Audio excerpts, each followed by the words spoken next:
Bien, nous reprenons le cours de notre développement d'un intranet via l'étude d'un Ant Design of View qui pour l'instant se passait plutôt pas mal, même si j'ai fait quelques petites erreurs. Je vais revenir tout de suite par rapport à la mise en place de certains composants que je découvrais en même temps et en week-end entre autres, et puis vendredi en fin de journée en même temps que je faisais le montage vidéo des premières parties, je profitais des temps de montage pour pouvoir avancer un petit peu évidemment. Et puis comme je sais qu'il y a quelques personnes qui regardent, peut-être que ça intéresse de voir un petit peu exactement la démarche complète, y compris quand je suis off caméra, et donc de pouvoir faire un petit état des lieux off caméra, de ce qui s'est passé off caméra. Donc off caméra, qu'est-ce qui s'est passé? Bien, entre autres choses, alors j'avais annoncé que je partais sur la refonte l'utilisation du composant calendrier de Ant Design. Seul problème du composant de Ant Design, du composant de calendrier, c'est que si je reviens sur ici, donc la mise en place oula, la mise en place en soi du composant calendrier n'est pas très complexe à l'image du reste de Rand Design. Sous-entendu, pour obtenir un résultat de ce genre, c'est assez simple, puisqu'il suffit d'utiliser là encore les composants classiques euh, que je veux obtenir, bien entendu. L'option qui m'intéressait et qui me paraissait être de prime abord la plus complexe, j'ai fait quelques essais, je suis passé j'y ai passé quelques heures, mais sans succès, ou du moins sans le succès que je voulais obtenir.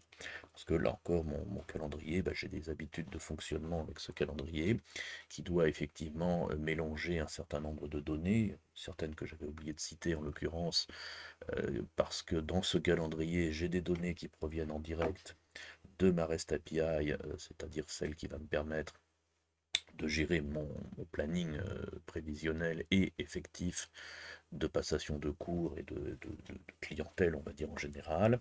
Mais j'intègre également dans ce calendrier des éléments autres, typiquement les anniversaires, les trucs perso, les dates de vacances scolaires, parce que en tant que formateur et parent d'élèves, c'est des données intéressantes, bien entendu. Enfin bref, tout un tas de trucs qui va se mélanger dedans. Plus un composant important, à mon sens, que j'aime beaucoup utiliser, c'est le fait de pouvoir agir sur les événements directement depuis le calendrier. Et là, typiquement, vous voyez que quand je clique sur toute ma zone, je clique ici, en fait, que je clique sur le petit point orange ou sur le petit point vert, lui, il met un écouteur sur la globalité, et on ne peut pas vraiment personnaliser la chose. Bon, il y a tout un degré de personnalisation qui a fait que je ne vais pas retenir. Alors, je retiens AmpDV pour l'instant toujours, parce que dans la globalité du composant, enfin du design system, puisqu'on peut parler de design system pour Ant, euh, ça fonctionne bien, mais par contre, je vais passer sur un autre système de calendrier, c'est-à-dire rajouter un composant pour le calendrier. D'accord, bon, tout simplement parce que j'ai besoin de cette personnalisation que le composant calendar de Ant ne me convient pas. Bon, je vais revenir juste après. Entre autres modifs, pour ceux qui ont suivi, vous voyez que là j'ai un petit peu travaillé mon menu. Alors je l'ai travaillé de plusieurs façons. Typiquement, je l'ai travaillé, alors, j'ai travaillé le découpage déjà de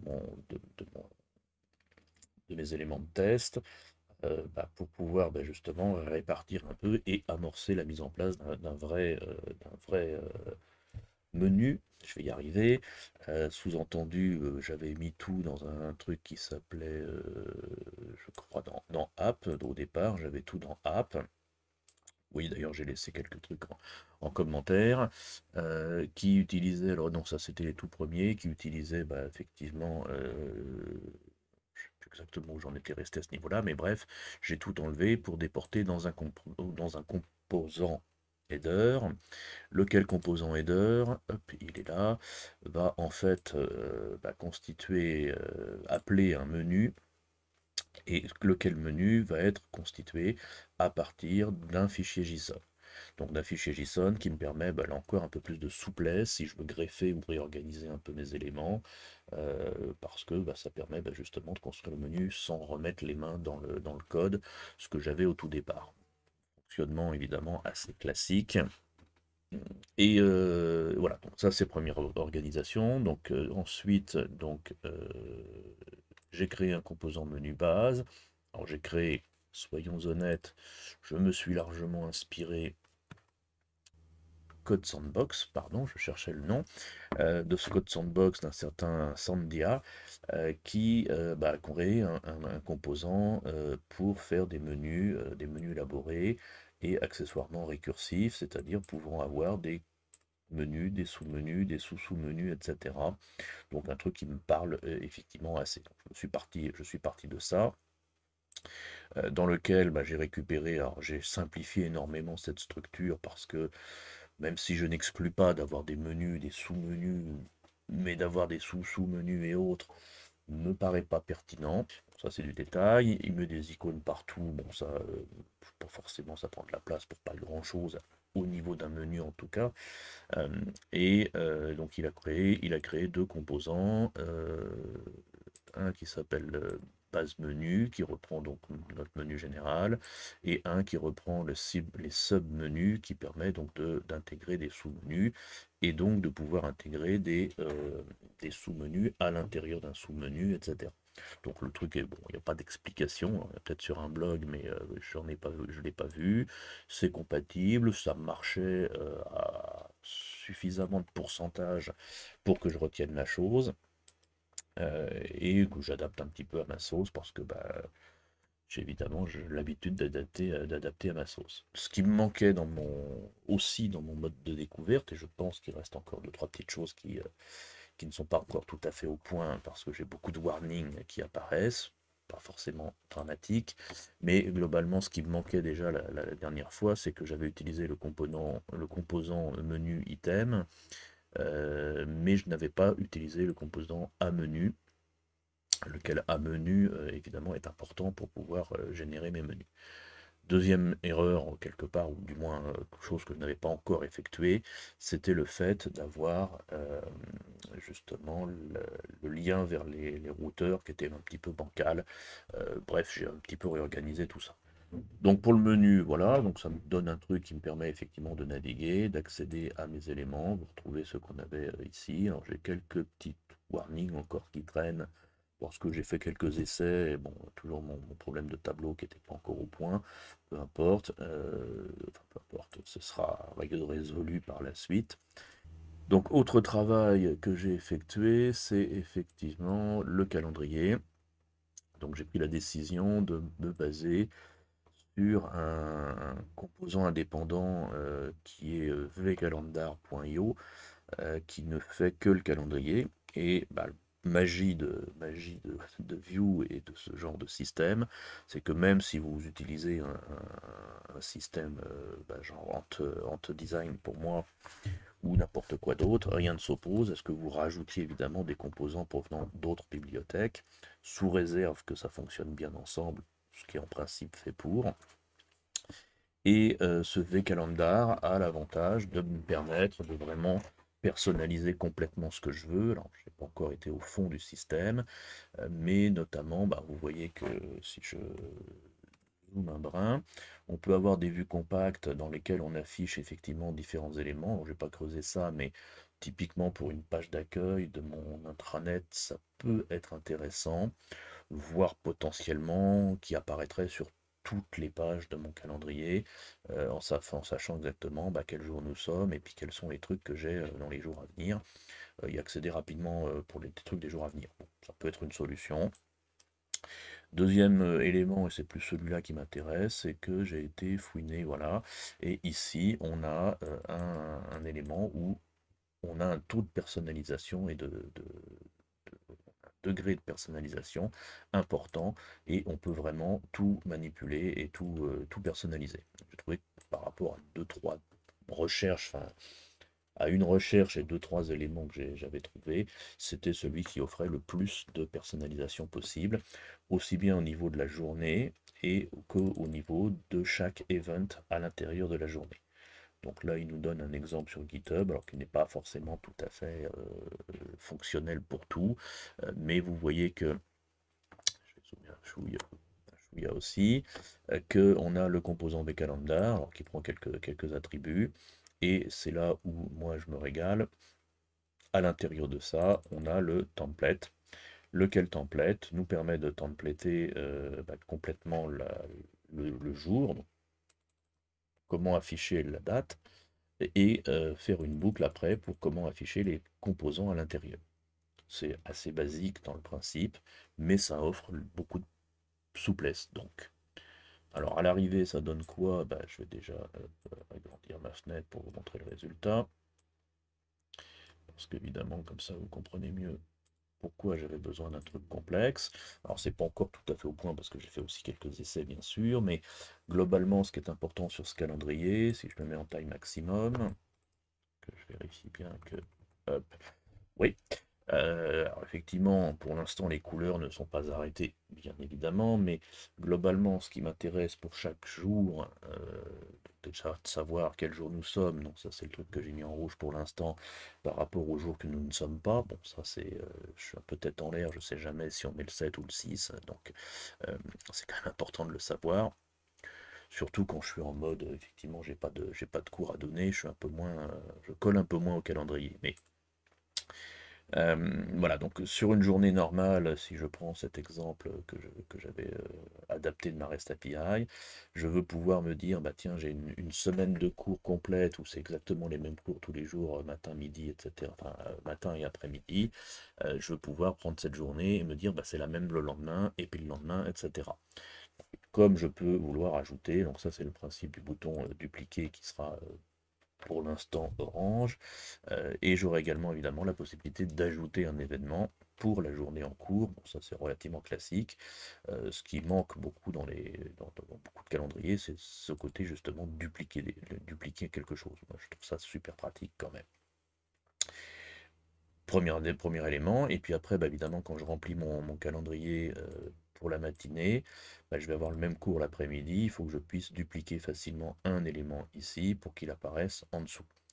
D'où, alors là, je peux chercher, je ne suis pas encore sûr d'être arrêté là-dessus, mais je veux pouvoir bah, typiquement faire apparaître, je trouve que ça c'est assez compact et plutôt pratique, assez rapide de dire, bon ben voilà, cet élément-là, j'ai donné le cours, bah, j'y vais ici et je clique sur Done, ça valide, ça met à jour le calendrier, etc. Et donc ça me permet de savoir, bah, de déclencher entre autres facturation et autres statistiques.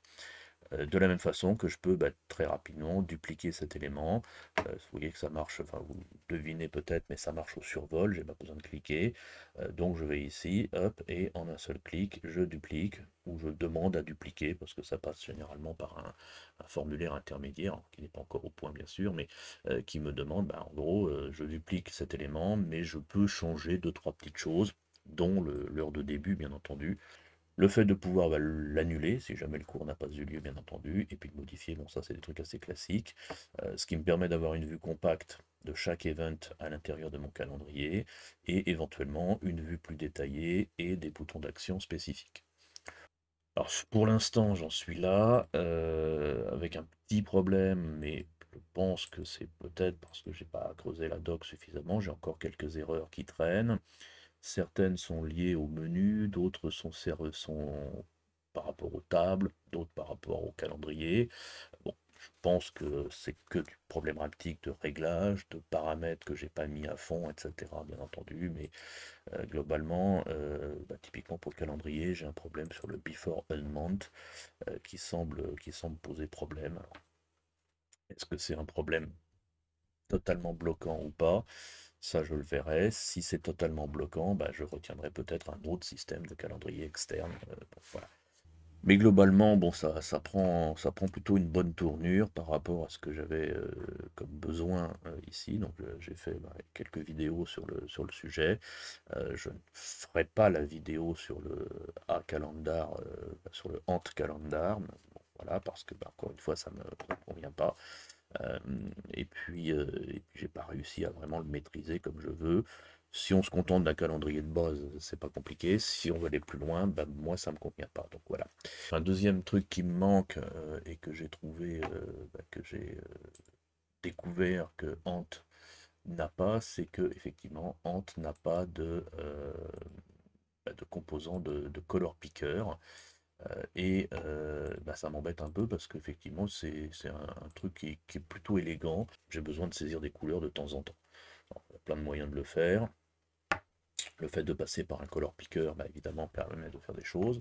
Alors, il existe aussi, et je n'ai pas encore testé, mais voilà, il existe des composants, comme par exemple verte, en hommage aux couleurs vert du logo de Vue, j'imagine, qui permet notamment de faire un color picker. Alors, j'en ai retenu, repéré, on va dire plutôt quelques-uns. Si je fais exemple, celui-ci est assez basique, mais n'offre pas énormément de personnalisation puisque ces couleurs-là sont basées a priori sur un historique, mais je ne peux pas choisir ce que je veux mettre ici. View Swatch, si je regarde des exemples également, qui est plutôt pas mal parce qu'il permet de choisir parmi effectivement un panel. Donc là encore, je ne sais pas comment on constitue le panel en question, mais j'imagine qu'il doit y avoir des paramétrages bien sûr, des presets par rapport à des bibliothèques. View Color qui nous offre en fait une collection de color picker à la manière de plusieurs systèmes, typiquement à la manière de Photoshop, à la manière de Sketch, à la manière d'un slider, etc. Pas mal de trucs plutôt sympathiques. Une vue compacte, alors, qui peut être pratique si là encore on peut personnaliser ce qu'il y a dedans. Pas mal de trucs. Seul problème de ce View Color, de ce que j'ai pu voir, c'est qu'il est destiné à View 2 et pas à View 3. Ça, c'est le problème. J'imagine, ou du moins j'espère que ce sera le cas un jour. En attendant, je ferai comme je faisais avant, c'est-à-dire je saisirai les codes couleurs à la main à partir d'une charte que j'ai sous le coude en permanence, un truc comme ça, dans lequel j'ai les codes hexadécimaux qui apparaissent un peu partout. Et puis bon, je pioche un peu là-dedans, un peu au pif, parce que ça n'est que informatif. Mais si je peux avoir un système plus élaboré, évidemment, ce sera quand même beaucoup mieux. Prochaine étape, je réfléchis, mais je pense qu'il est important que la prochaine étape soit le circuit complet, c'est-à-dire de monter pour une table simple, alors peut-être pas agenda, peut-être école, de pouvoir justement lister chaque école, modifier, supprimer, dupliquer une école et créer une nouvelle école, c'est-à-dire faire un CRUD complet, euh, avec une école, c'est-à-dire avec un truc simple, juste deux champs, une clé. Si j'arrive à mettre ça en place, je pense que je vais y arriver, on sera les rois du monde, c'est-à-dire qu'on pourra après décliner assez facilement pour le reste.